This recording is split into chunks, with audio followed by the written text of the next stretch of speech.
Super welcome to our second round. We're finding our feet, and thanks, Laurie, for helping me host this. So, the format of this one I wanted to do was we've got a bunch of questions from the invite where people have asked a bunch of really interesting questions that I wanted to go through and address. So, I'll show a few slides. I mean, my brain thinks in terms of data and numbers and graphs occasionally. I'll try not to use too many of those, but that can be helpful.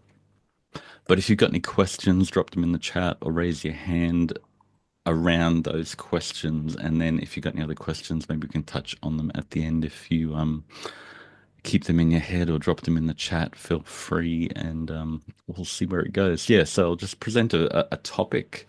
You guys can respond to it, ask any clarifying questions, and that's where things get fun, I think, because we get to share content and then people interact with that topic, and hopefully we won't get too off into the esoteric weeds and open too many Pandora's boxes on the way, and I'll get through a few topics. So the first one is going to be um, a lot of people have asked for, like, tell me about how to navigate Mighty Networks, and they suggested that we cover a bit of an overview of our community space. So we started all this in Facebook when Facebook was awesome 10 years ago. I had a optimizing nutrition group and it was really vibrant. I learned a ton from a bunch of really smart people back in the day when I was starting to get into nutrition.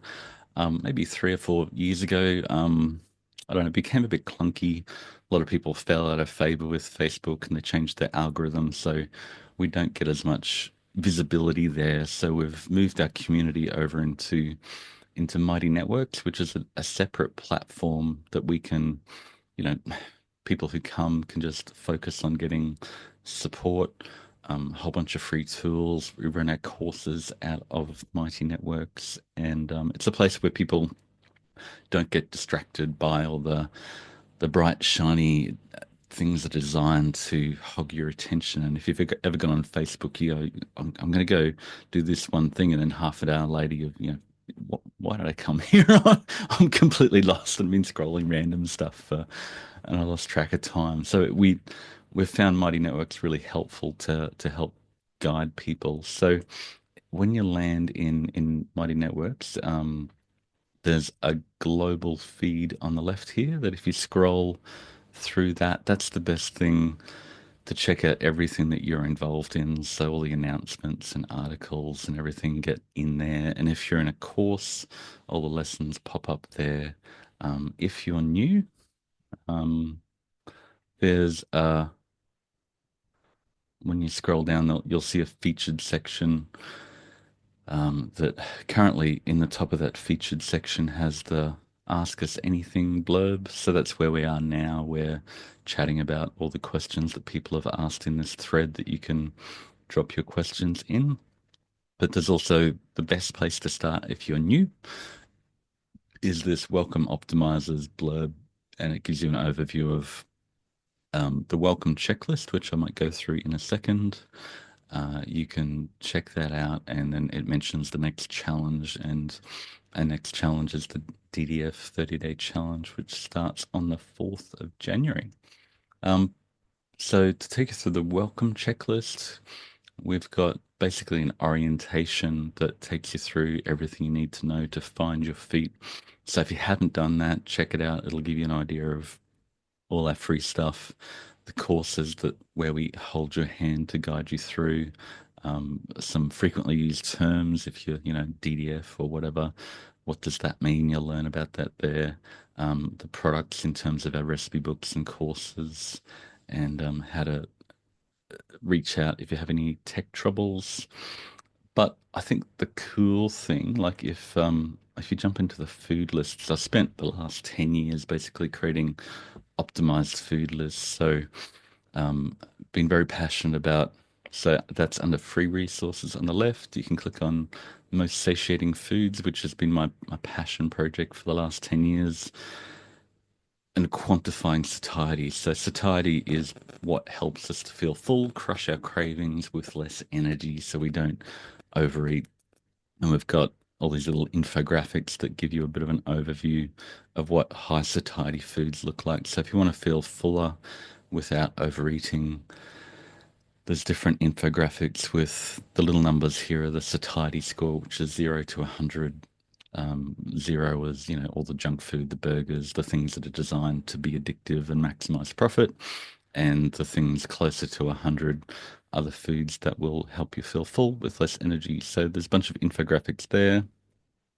Then there's low satiety addictive foods, which is at the other end of the scale. So you can get a feel for what our food satiety addiction index scale looks like.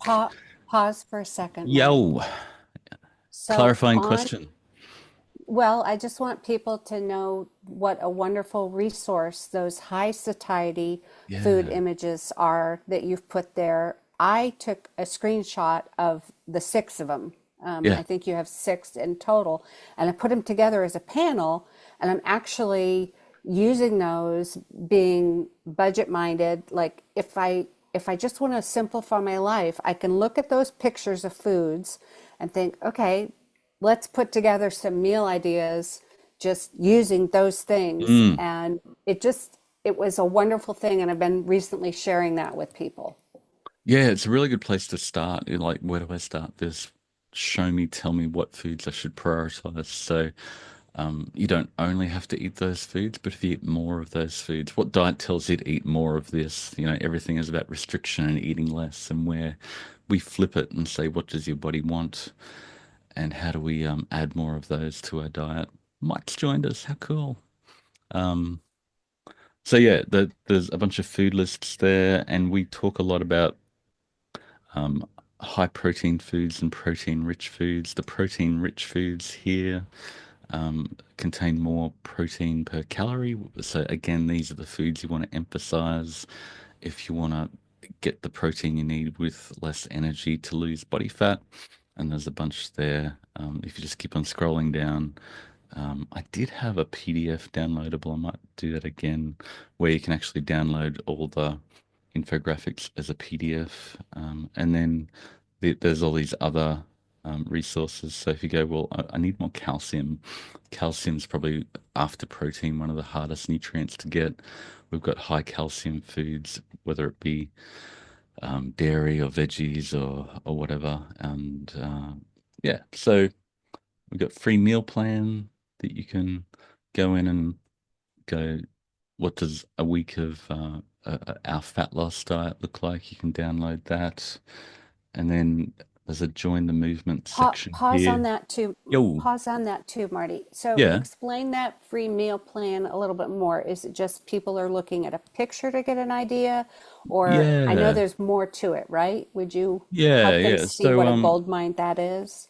yeah, so the healthiest meal plan in the world, which is the everything, you can actually download the full maximum nutrient density PDF. If you download that, it's basically in the form of our recipe books with an introduction and then the interactive meal plan. So you can actually click on those recipes and open the actual recipe that we've got on our website. It's got all the nutrient details and the ingredients and directions of how to use that. So that's probably the best place to start if you want to download the healthiest meal plan in the world. If you don't want to start by tracking food, which you can jump into later, most people don't love tracking food, but if you really want to dial things in, it's helpful. But we've got a bunch of resources that will show you where to start and what that looks like. And then Yeah, we've got and our recipe books as well. Laurie. so that meal plan sitting there, people, that's free to you. You Yep. don't have to cough up money. It's free.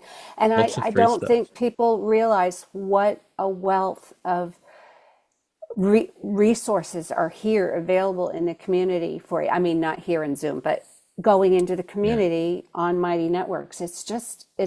I shake my head at how generous Marty has been with the world. Yeah, so I just wanted to, yeah, I want to show people what it looks like and give you guys a taste for what we've got, and then just spend an hour exploring. And then we've got Join the Movement, which is, gives you an overview of all the free tools and free resources. So DDF 101 is like an introduction to a data-driven fasting challenge, food lists, meal plans. There's a nutrient deficiency quiz, a 7-day nutrient challenge that if you want to track your food, and a health conditions database that actually goes through and says if you got this condition, these are the foods that contain the nutrients that help with that. I've got a Big Fat Keto Lies book that I wrote that sort of expresses my thoughts on the pros and the cons of the keto movement. We've got 29 recipe books that you can buy that if you just want to know, hey, this is what I can eat. I know if I'm trying to optimize for satiety, fat loss, and blood sugar control, maximum nutrient density, really high protein to energy ratio, therapeutic keto at the other end with high fat for neurological issues, etc., etc. You can jump into that and check that Um, out. And okay. Macros Masterclass are apps, and yeah, so heaps of stuff in there. Laurie, back to you. So I'm not Sean sharing is my screen, asking, am I? no, it's okay though. Sean is asking about those meal plans, the free meal plans you've just covered, Mm. if they sync with Cronometer. Yeah, if you buy a recipe book, we've got all the recipes logged in Cronometer for you. So if you wanted to, I'll show you how that works. But if she were using the free meal plan Um, resource, yeah, you can send me it's an already, email and I'll friend you in Cronometer. So let's say we've got the smoked salmon plate that we brought up before. Saskia's made beautiful looking recipes. If I go over to Cronometer, dum, dum, dum, dum, dum, add a food, I'll paste that in. It's always a little bit slow when I'm doing a screen share. Search. And then you can add it directly from our food database. So we've got smoked salmon plate. There you go. You just add that in. And if you wanted to explode that, you can then see all the ingredients and make your changes to the recipe and save your recipe version. So we've made it really, really simple because tracking is a pain, is the reality. So we've made it super simple for people to not have to log. They just use their recipes and just drop it in. So is that cool, Laurie? yes, that was great. That was great. And Mike gave you a shout out that your Big Fat Keto Lies is one of the all-time best books in nutrition. Thanks, man. Sun's out, guns out. I'll have to wear my tank top next time to compete and do a few more deadlifts before then. Yeah, I'll just quickly keep chugging through. It's been 10 years of my life that I've basically invested in this between my blog and the Mighty Networks community. So if you go through on the left here, there's a bunch of free courses and paid courses. If you keep going down, we've got the recipe books that are tailored for a whole pile of different goals. So I was mentioning blood sugar and fat loss. I've optimized the 1,800 recipes that I've got in the database that will stabilize your blood sugar, give you plenty of protein, boost satiety, and this is all you have to eat if you don't want to think about tracking. The recipe books are the ideal place to start. And then we've got the other products if you want to join a challenge, data-driven fasting, macros, micros, all-inclusive. In the all-inclusive space, which is going to roll over into a new format in next year. But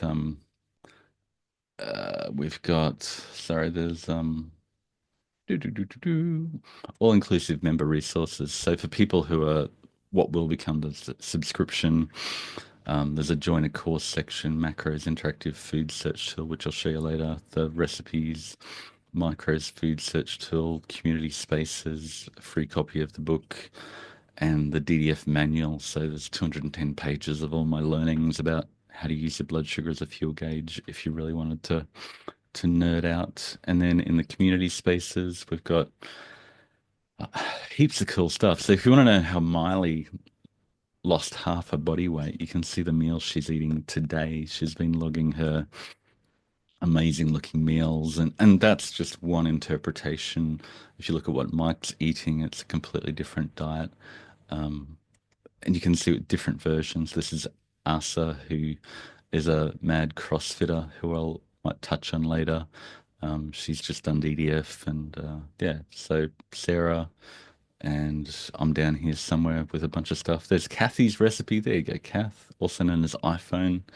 And then we've got other sections of articles, podcasts, videos, social, where you can post anything, learn about exercise, and then our secret support crew chat space where we have um, our chats to share. So, any questions about Mighty Networks? Have you ever played with it and got completely lost, or need any help navigating? Or just, come check it out, join the community. I'll drop the link in the chat if you wanted to join to meeting group chat. There we go. Maybe, So if you click on maybe that link, you'll now, jump into Mighty Networks. Cool, we've stung them. maybe now you might want to answer the question that came up about the blood sugar being affected by the medication. Yeah, that's a good one. Definitely steroid medications can boost blood sugars. They basically cause a higher level of stress in your body and drive adrenaline up. So if you're sick, um, and take a medication, it, it's usually just we just say chill out for a few days until you feel better. There's better times to try and lose weight. If you're actually not feeling well, your body will tell you what you need to eat and when you need to eat, and listen to your cravings until you feel better. And actually trying to lose weight is a bit of a stress on your body. And yeah, I know Mike is probably as a type 1 watching his blood sugars all the time, sees that when you're sick or stressed or poor sleep, those things will really affect your blood sugars. So generally, we just say look after yourself, listen to your body, eat when hungry. If you're not hungry, don't worry about eating. And then once you feel better, you can just jump back on DDF. But if you're taking medications that are messing up your blood sugars, especially steroids, it's just basically a waste of time because it's garbage data. So yeah, look after yourself, bit of self-love, chill out.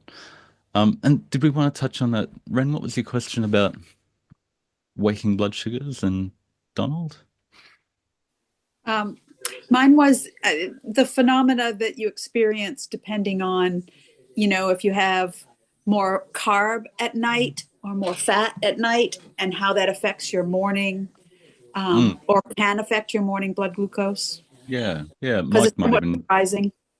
Mike might even jump in on this from his experience tracking his glucose as a type 1, but what counterintuitively we often see is that people on a very low carb diet, um, their glucose drifts down during the day, and then if they get really hungry, they've got minimal carbs in their diet, so they tend to crave more and eat more and maybe overeat on fat. And then it just seems that the all that excess energy from fat builds up overnight in your body. You end up with a higher waking glucose because your body is working overtime via gluconeogenesis to produce more glucose for when you wake up. So if your glucose drifts down during the day, often it's better to have a little bit of carbs at night. That A helps you sleep. B produces a bit of insulin, which bumps up your glucose, and it'll then come back down. And people on a lower fat diet often have a lower waking glucose. So yeah, it's interesting how that works. So if you overeat fat at night, your glucose is higher in the morning. But if you drop a bit of carbs in at night, you can often have a lower waking glucose. But a lot of people stress about their waking glucose, and really it's the average across the day, your HbA1c, so your general glucose. So it doesn't really matter if your glucose is a little bit higher in the morning and lower at night, or vice versa. It's just we want to bring the whole thing down, and chipping away at your trigger with DDF helps that. Any experience from you guys, Mike, or with that waking Yeah, glucose? yeah, I would say, I use exogenous insulin to control my blood sugar, but You're cheating. yeah, I cheat. Sorry about that. I have an unfair advantage, not, um, I will say I used to be on the high fat keto side. I was eating tons and tons of fat, and my blood sugars in the morning were a lot higher. I would say I was Mm, taking a lot more insulin because I use an insulin pump, so I can tell exactly how much insulin I use throughout the day, and I can tell which macro combination will require the most insulin, which will require the least. And right now, I've kind of settled on a low carb, very high protein diet, but mm, I'm not really. I won't eat like the grains and the processed sugars and that sort of thing. The carbs I eat are like low carb vegetables, low carb fruit, and sometimes before bed I'll have some fruit like an apple or maybe some berries or something like that, just for it. That shot of glucose kind of helps me with my blood sugars throughout the night. Helps me sleep a little bit better. But usually when I wake up, I've got pretty flat line blood sugars throughout the night. And when I wake up, I'm usually below 100, which is kind of hard to do as a type 1. But I will say that I kind of shy away from the high fat. I'm kind of low carb and low fat. mm. Um, that way, I try to keep the calories minimum and keep the protein high. So that's my experience. Yeah, to jump onto that with regard to insulin, a lot of people are say, well, what about protein and insulin? If I dial up my protein percentage, doesn't protein drive a high insulin response? And this is our that photo there is our after photo after the first Macros Masterclass from my wife and I. She's I found she's got a competitive spirit. And our first Macros Masterclass was sort of a competition, which was interesting. It probably drives a slightly unhealthy mentality if everybody's competing to lose more weight and becomes less sustainable. But that was what it was back in the day. But like Mike, my wife wears a continuous insulin pump system, and I've been tracking her daily insulin dose since 2009. And you can see here, these points here, her average daily insulin went from like 50 to 60 when before we went low carb. Then we went low carb and it sort of dropped to 30. And then with protein focused, high satiety, eating less fat in the macros masterclass, the first round, one day got down to 12. So it was like, what is happening here? So if you're eating in an energy deficit, because you're prioritizing higher protein percentage foods, insulin just drops. And somehow a lot of people don't understand that, but people with closed loop insulin pumps really get it. So yeah, it's fascinating to see how insulin can really fall through the floor because it's the hormone that holds all your energy in storage. And when you create a calorie deficit, an energy deficit, the insulin drops to let all your body fat flow into your bloodstream to be used for energy. Fun fact. Cool. So Any commentary on that, Laurie? um, I was just answering Judy's question where she asked about would someone have to track their food or share their food if they did a DDF challenge? And I said no. No, And I no. told her that it's the easiest of the Yeah, three classes that you lead people through. yeah. Do you want to add anything to Yeah, that? yeah. I suppose we created the recipe books for everybody who just wants to say, tell me what to eat, give me simple. Data-driven fasting just takes it to the next level and uses your glucose as a fuel gauge. And I think a lot of people have loved it because you don't have to track your food. But as you chug away through the data-driven fasting challenge, and we talk about prioritizing higher protein percentage, protein-rich foods, a lot of people realize, okay, I really need to shift this balance between fat and carbs. A lot of people, yeah, fat and protein, sorry. A lot of people come to us from a low carb keto background and find they need to wean themselves off the fat. So 4 weeks of tracking in the macros masterclass can be really instructive. And then they learn what foods they need to eat and can then not track going forward if they don't want to. Most people, it depends, but you don't need to because we try to guide you to find the foods and meals that work for you and fine tune those through the class. Right. And then she's asking another clarifying question. She's said, did Marty say eat less fat before Yep. bed to reduce morning glucose? She Yeah. missed that. So yeah, we just to reiterate on that one, glucose tends to drop through the day, especially if you're low carb. So unless you're type 1 diabetic and really trying to dial things in, um, a little bit of, you know, non-starchy or even starchy vegetables like potato or pumpkin at night can help boost glucose a little bit, help you sleep better, and that tends to lead to lower waking glucose rather than eating high fat keto at night often leads to higher waking glucose.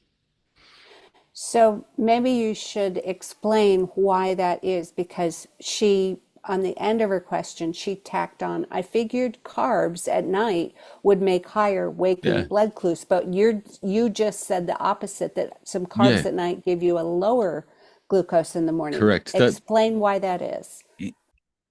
part of that is that you get a bump in glucose and insulin and it comes back down and then suppresses the waking glucose. But if you're overeating fat at night, that sort of backs up in the system and you've got more energy in your system in the morning. So your overall glucose tends to be higher because the glucose in your blood is just a symptom of all the energy from fat and glucose and body fat I'd backed say up in your system.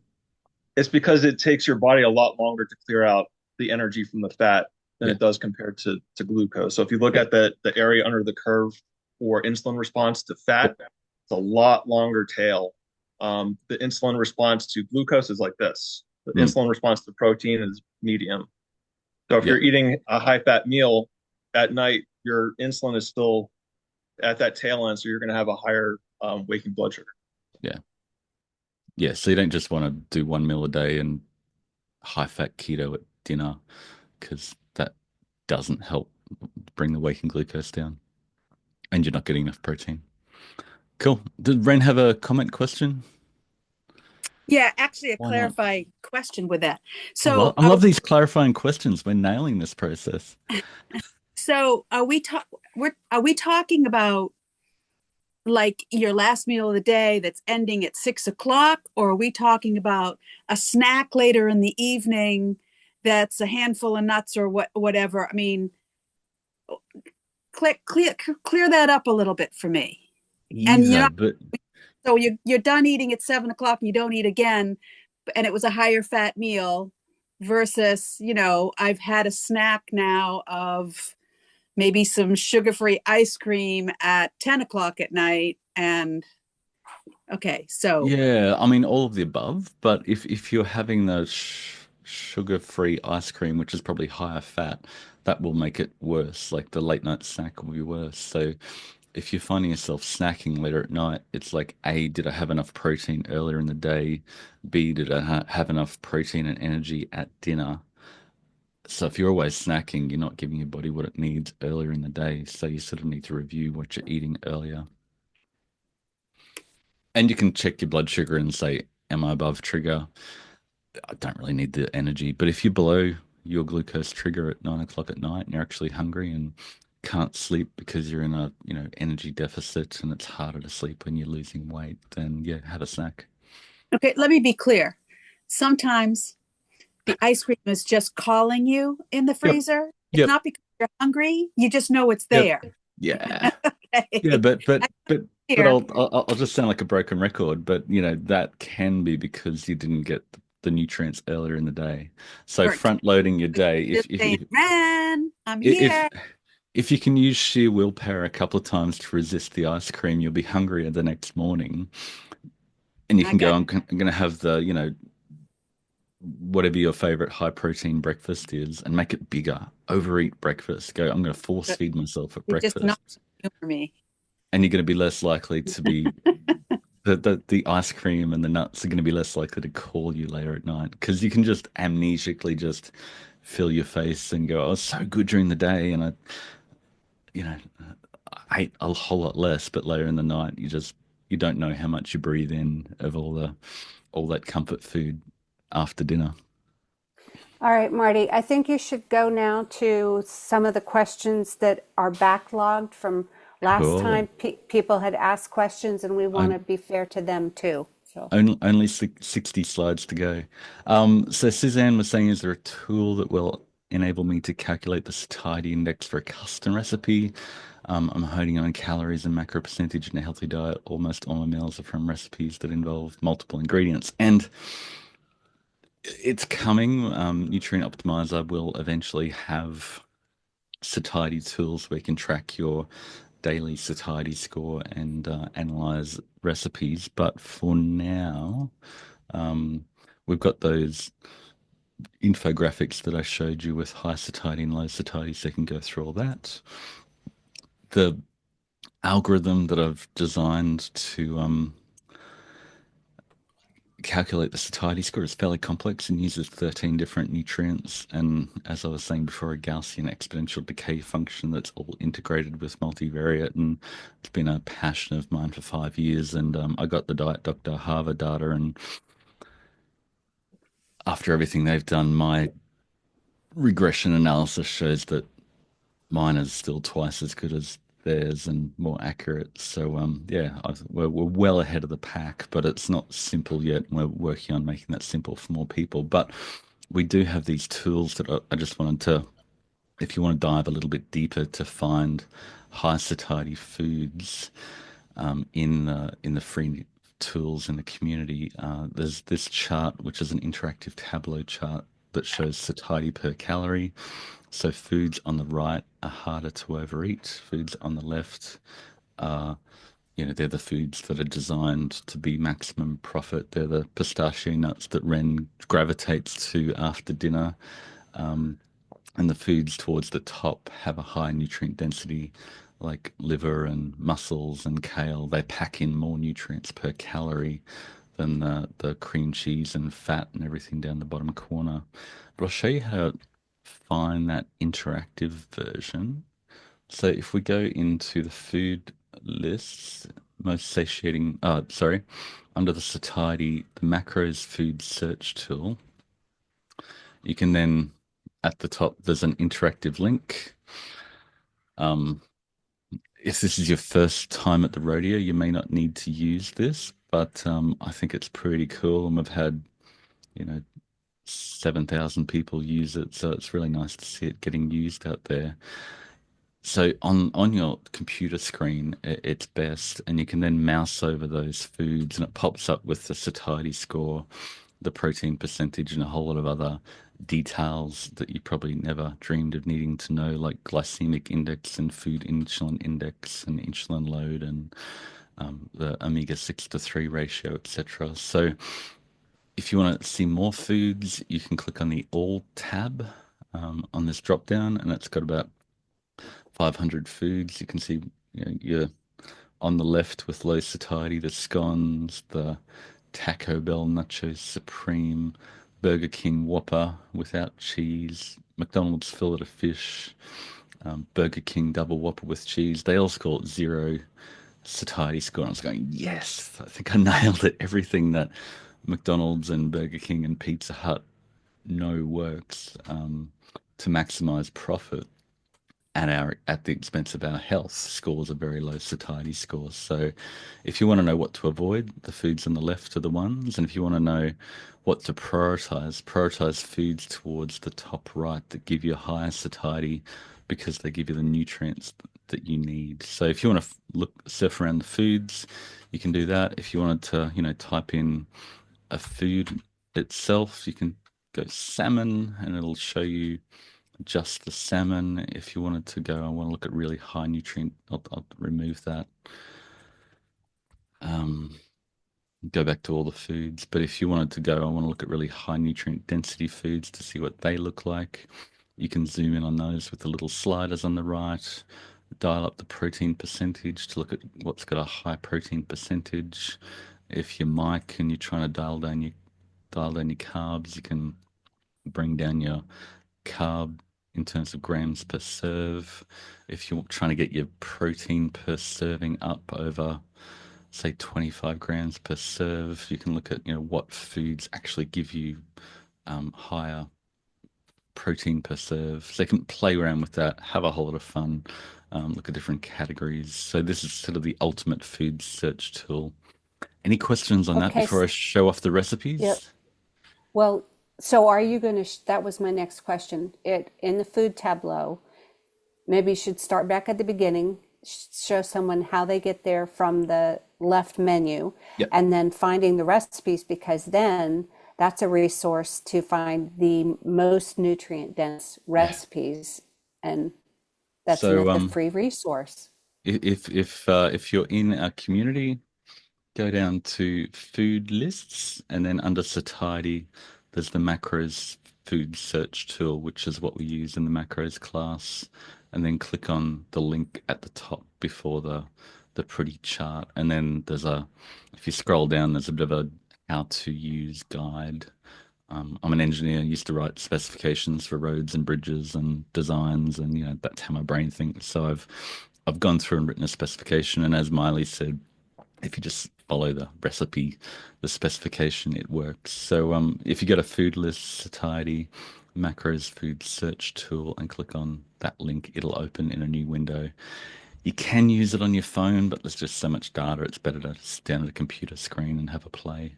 And yeah, so if you're even, you can do it on your phone if you're walking through the shops and say, you know, what's the satiety score? What's the nutrient density score of this food that I've got in front of me? Like whole wheat bread, you can pop that up and it'll show you satiety score of 35, nutrient density of 50. And you can make more informed food choices, which is the dream. Ready for the recipes, Laurie? Or cool, let's rock on with that. So, and then we've got so cool to show off my passion project to you guys after years of doing this, and it's good to get into a video format.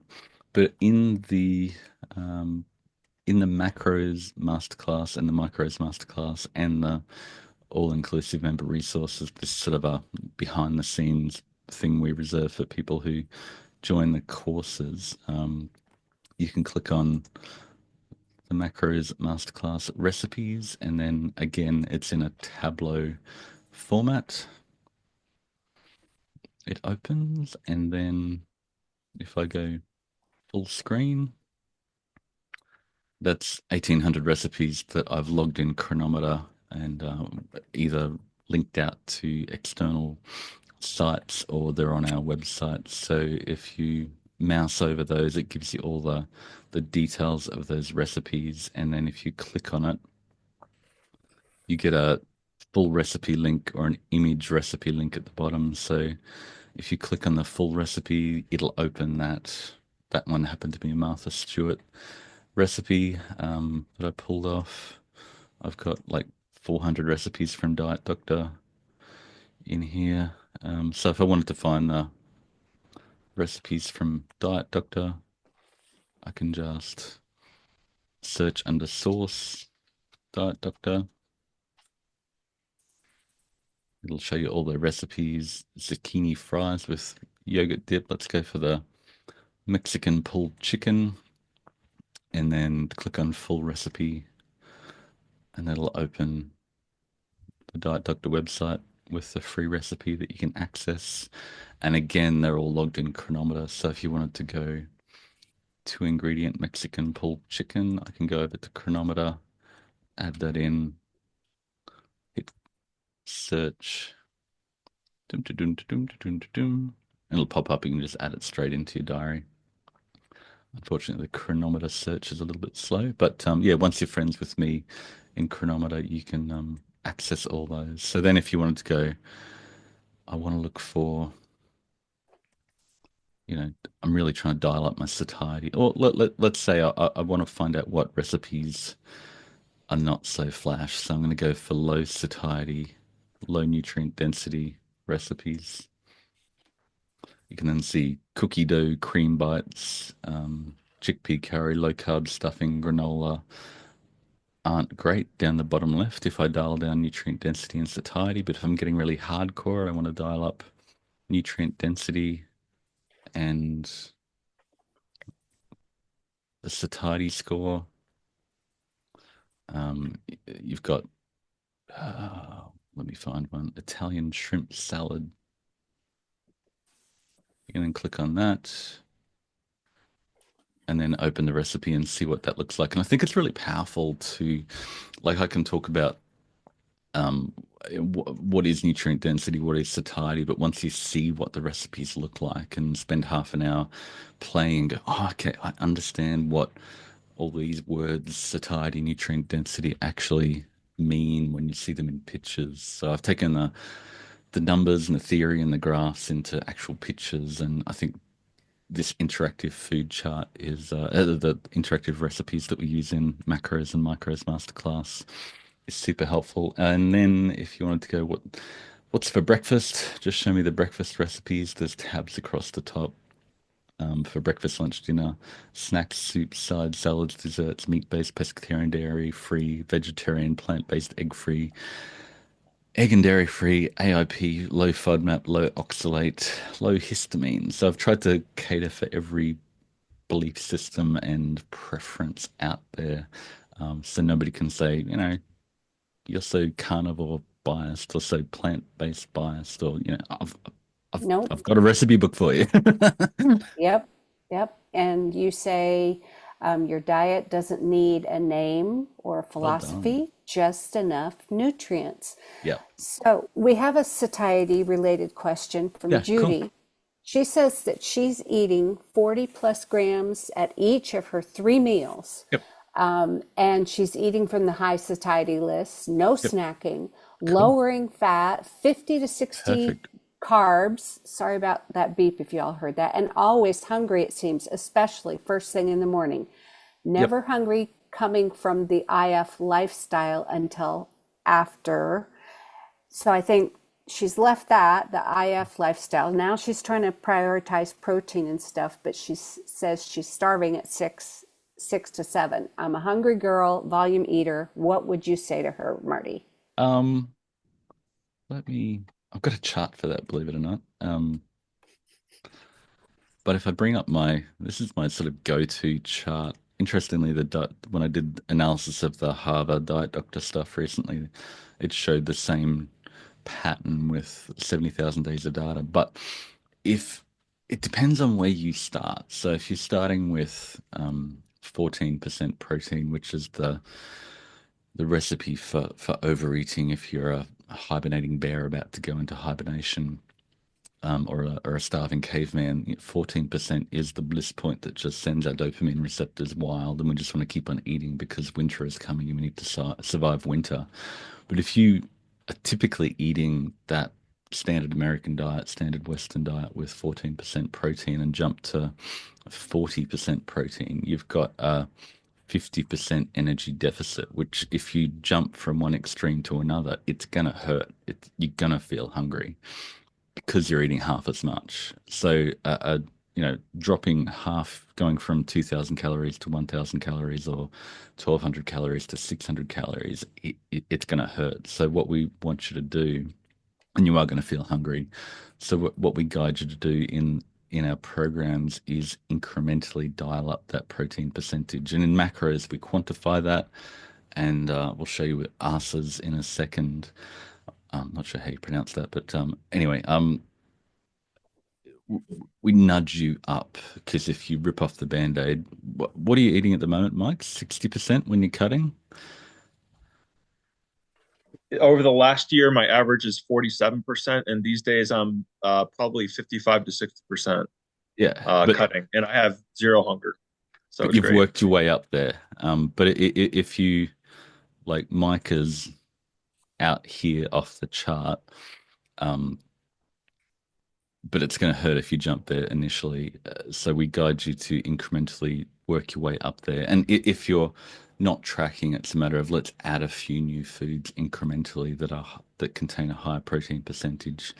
Just jumping from one extreme to another can hurt, and you will experience some hunger. Is the bottom line there. So just don't go too fast. All of one of the previous live Q&A questions was, what's the number one secret to long-term success? And my first thought was, don't try too hard. Don't try to be perfect. It's time in the game for the long term rather than I'm on a diet. I'm gonna, next 3 days, I'm gonna lose all this weight. It just doesn't work. You try too hard, you hit a wall, you get hungry, you're face down in the nuts and low sugar ice cream at night, like Ren. And sorry, Ren, gonna pick on you.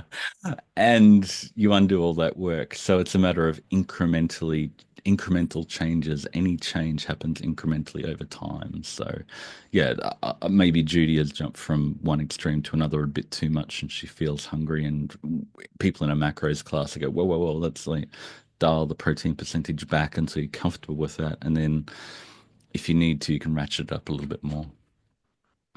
So to clarify for Judy's sake, if she's eating 40 to 50 grams of protein per meal, you're saying that that's probably her body's backlashing from having done the intermittent fasting. So Potentially. where would you advise her to go right here and now if she's Um, 40, 50 grams of protein? Maybe I don't think she's tracking, so it's hard to know exactly how much she's having at each meal, but maybe go back a little bit to her previous diet and add a little bit less protein initially until she's comfortable, she's not hungry, and then once that stabilizes and she needs to lose more weight, then dial up the protein percent, like dial up the protein, dial back the fat a little more, and once she's happy with that, tweak it up a little bit more, and you might find yourself at 55% like Mike eventually, but it depends on activity levels. People who are less active need to dial up their protein percentage a lot more. People who are more active might be down at a lower protein percentage. So, and if you get confused, tracking for a few weeks is a kill punch. Actually, she wouldn't even have to track for a few weeks. She could track a meal at a time and Yeah, be quite educated by that process. yeah, That's what a lot of the ladies that I hang out with are going, wow, I had no idea that that's what I was actually getting or not yeah. getting. Yeah, yeah, and that's the crazy thing when people track for the first week, that first week in macros is the most instructive because they go, "Oh my gosh, I didn't realize I was eating that much fat," or that tablespoon of cream on my coffee 4 times a day. That's a third of my daily calories. No wonder, you know. Okay, Marty, Kathy, oh, wait a minute, just a second. Marty, go back to what you just said about um, if you're exercising more, you can probably dial back. Could you go back to that Yep. little comment? Go back to my magic chart. If you're not active, you need to get the protein with less energy. So you may need to get up further up this scale to have a higher protein percentage. But if you're a marathon runner, if you're spending 3 hours a day in the gym, you need energy from carbs or fat to fuel that activity. And you'll be eating more. You'll be consuming, 2,000 calories a day or more, and therefore the protein percentage is lower. So you'll still get your protein, but with the percentage protein tends to be lower. But if you're less active, you need to bring your calories down and your protein percentage up. But we do all those calculations for you in the classes, and unfortunately, it's not intuitive. But yeah, it's the So, difference between protein in grams and protein percentage is a bit of a hard concept to get your head around in practice. right. So basically, leaner proteins Yeah, if you're not as active. definitely. Yes. All right. Kathy, Sorry. Kathy has her hand up Bang there, on, Marty. Kathy. Hello, What do this you will got, sound like Kath? this will sound like a repeat. Hopefully people that have not been here, they haven't heard it yet, regarding the protein. Because I had been on Ozempic for a little while. Prior to that, I was pretty high on my protein per day. I was aiming for the amount of grams of what I should weigh, which is about 115 to 125. And that's what I was headed for. And I did pretty well. I did pretty well on Hmm. that. But once I got on Ozempic, I couldn't eat the protein. Hmm. And what I found out, and I mean, I'm telling you, it probably more than half to what I was eating per meal. It was a big, big change. So I ate less, but guess what? I had a hard time with carbs. and getting hungry, even though it's like it's supposed to make you not hungry, Mm. you still get hungry. And I think you have a more chance to snack. And then it's kind of not real effective that way. I did Mm. not lose much weight using it. It did lower my blood sugar quite a bit. It did give me a lot of side effects. Mm. But I did find that the higher protein, the more I worked on it, and I worked on it little bits at a time. I mean, I think it was like 20%, and then I did jump up to close to 40, I believe it was. And it got easier and easier. I stopped having crashes and Yep. even needing more carbs. So to me, it's like the holy grail, honestly. Yeah, you were doing That's great. that's my And, opinion. and it was really sort of unfortunate to see that when you went on Ozempic, yeah, it helped you lose weight, but you couldn't eat the same amount of protein because you're getting a double effect, double whammy from protein and veggies are satiating, but the Ozempic pushed the protein, the satiety even more artificially. So you went, yeah, not craving that protein, no more shrimpies for me. And the weight loss is going to be muscle more Yes. likely, which is not a good long-term outcome. Yep. And I think it also, I have been walking, I still walk, but, and I've had health issues, so I had to cut way back. So 3 months of, being in the bed, basically, that was hard to recover from because I was also losing muscle. And so it was like starting over as a baby again. So Yeah. right now, I've not been good at logging. This But has you're not a not been the quitter, Kathy, logging. are you? I'm Not a not quitter. ever going to quit. No way. Not a quitter. I I'm gonna have a crown on my head in February. I just want to let you know that. Mhm. Thank you. Thank you, Thank Kathy. Do you Marty, want I to hit think, do you want to hit one more I, question? yeah, I was just going to say we should get to some of those questions to be fair Yeah. to them. One more. And yeah, so Toby had a question about I'm interested in your advice for incorporating DDF macros and micros with resistance training, barbell squats, deadlifts, presses, and pull-ups. Thanks, Toby. So first piece of advice is usually we don't say if you're starting DDF, don't start a powerlifting program at the same time because you know, you're sending your body two signals. One is to lose weight, and the other is to grow and get bigger and stronger. So you sort of need to generally focus on one thing or the other.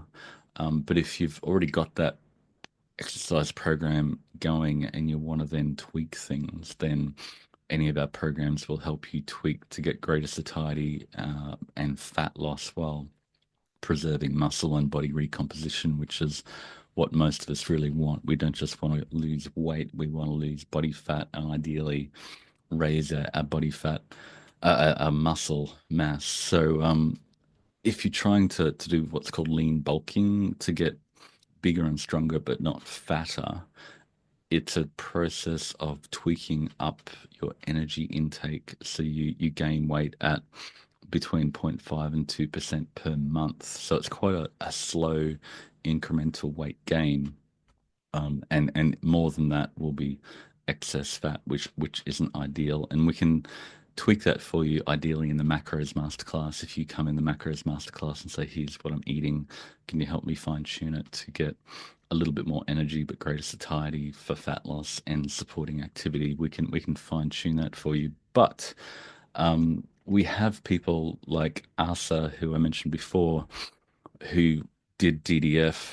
She's a Mad King CrossFitter, and over uh, the last challenge, she got leaner, got shredded, and really impressive. And she's a wonderful part of the community. That's just 1.5%. Well, sorry, 1.5 kilos weight loss, and she got more muscle and lost body fat.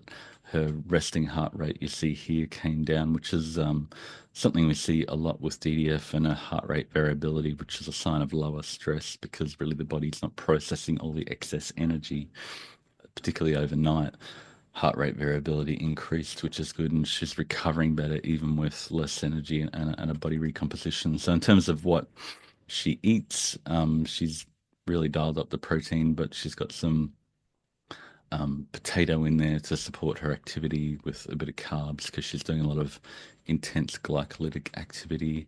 She likes the sardines. There's an egg scramble. There's another meal that looks like potato and mince and pickles. But I did her perfect day report for macros this morning to prioritize higher satiety, and this is what we do in the macros class. If you did want to track, she's currently doing 248 grams of protein a day at 47%, which is awesome. It's pretty insane for a female, and with 2,114 calories a day.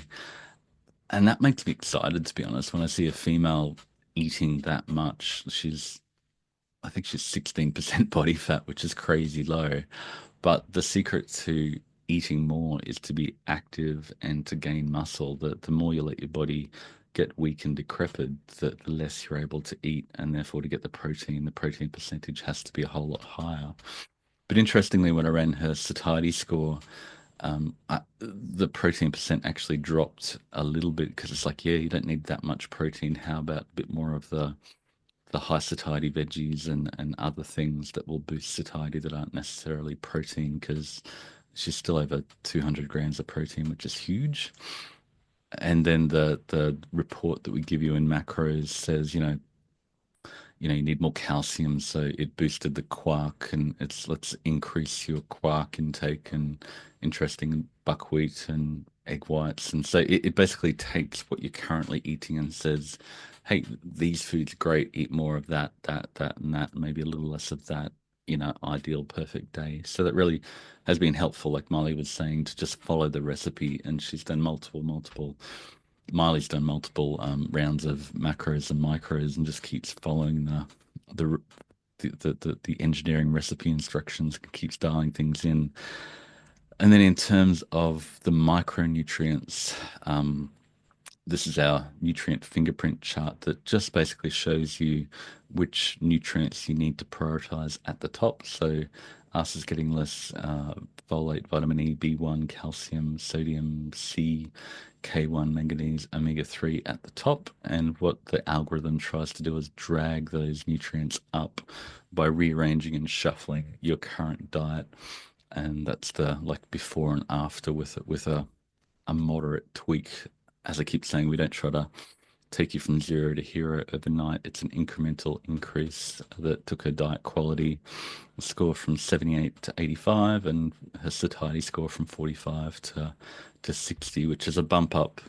So for Asa, she'll get enough energy, but without being so high protein that she doesn't have enough energy to do all the CrossFit activity and starving. So this incremental change will help her lean out more, build more muscle while also supporting all her activity. And that's it. We've got a few other slides, but maybe in the interest of time, we can come back to those next week. And maybe I might even pick on Mike. Mike's eager to help and be part of this. And we might interview Mike next week and get Mike's story. And would that be cool, Mike? Put you on the spot. Sure. Yeah. Nutrition is a hobby of mine. I've been living it for the past four or 5 years. So. And he's eager to share and get it out there. So what we would do next week is we could have a time where the focus is on Mike and he's getting to tell his story, but people can raise their hands and ask clarifying questions if they hear something and go, please explain more of that or whatnot. Yeah, okay. Exactly. So you can still jump in and I'll just get Mike's story and then ask any questions that pop up, or if people want to ask live questions later on, then that'd be cool. I think that'll be a good thing to do, an alternating, here's a story from an optimizer who's actually done it, to get that look and feel of what it's like to do versus he's Marty ranting about the theory going into the questions. Okay, that sounds like a good plan.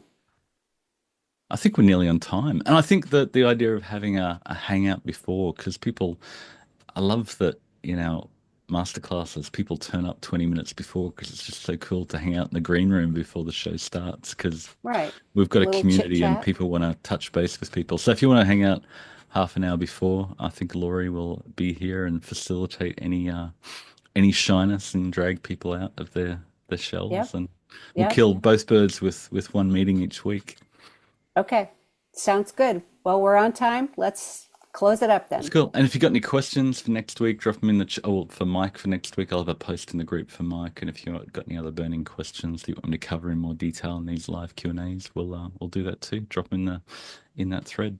It's been fun, Laurie. Thank you. Thank you, everybody, for turning up. And I think this one went better, and next week is going I to be do too. even cooler. All Thanks so much, right. guys. Bye. Bye.